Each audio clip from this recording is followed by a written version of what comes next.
Half, neither team really got anything going, and no. First minute, second, you score, and it was just got 3 quality chances right away. Absolutely. Which obviously Dayton did a great job. I thought they disrupted play. I thought they definitely were getting on loose balls.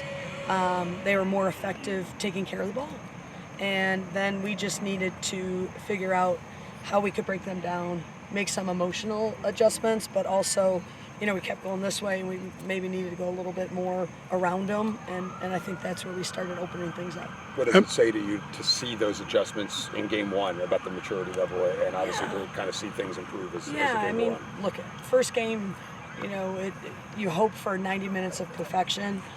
What the good thing was is that we won in 45 minutes, and now we need to keep adding those minutes and make sure that we complete a game.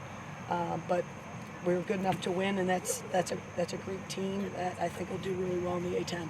Can you expand on emotional adjustments a little bit? Just the excitement of playing the first game, and I think too, like when you're nationally ranked, and you're not the underdog, and that team definitely came after us a little bit harder in second balls, harder in the first ball, and that's what we needed to adjust and understand that.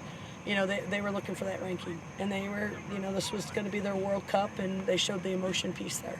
So scoring in like 54 seconds, was that like the fastest you've seen your adjustments taking place?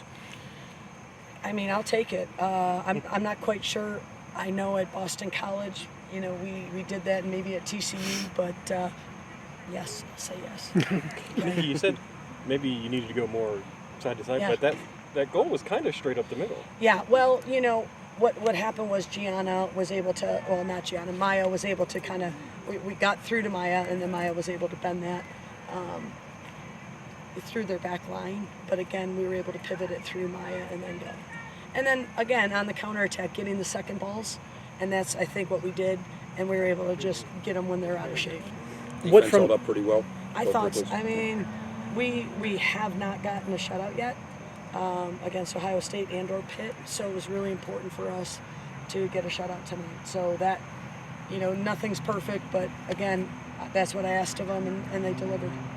What did you see tonight that kind of backed up, I guess, what you saw in those exhibitions, and then what was maybe an improvement or different from what you saw in those exhibition matches?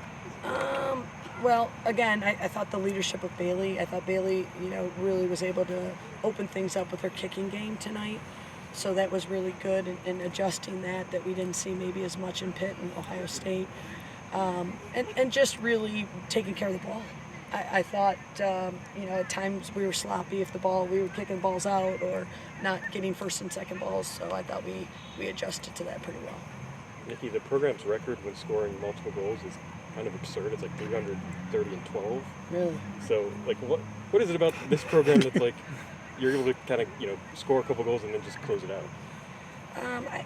It's definitely a mentality, and we want to be able, and I think it starts with how much pride we have for shutouts. So again, not only do you want to win, and even though we beat Pitt, we still felt like we lost. And we have to be able to finish out games, and we have to be able to do what we did. And if it gets ugly, it gets ugly, but probably something along those lines. Is that kind of psychological as well?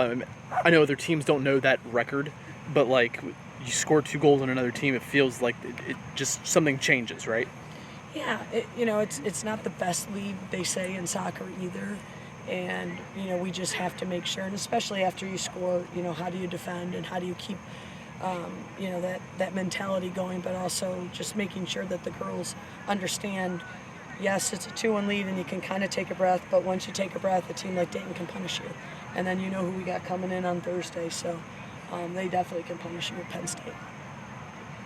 All right. Thanks, everyone. Yay.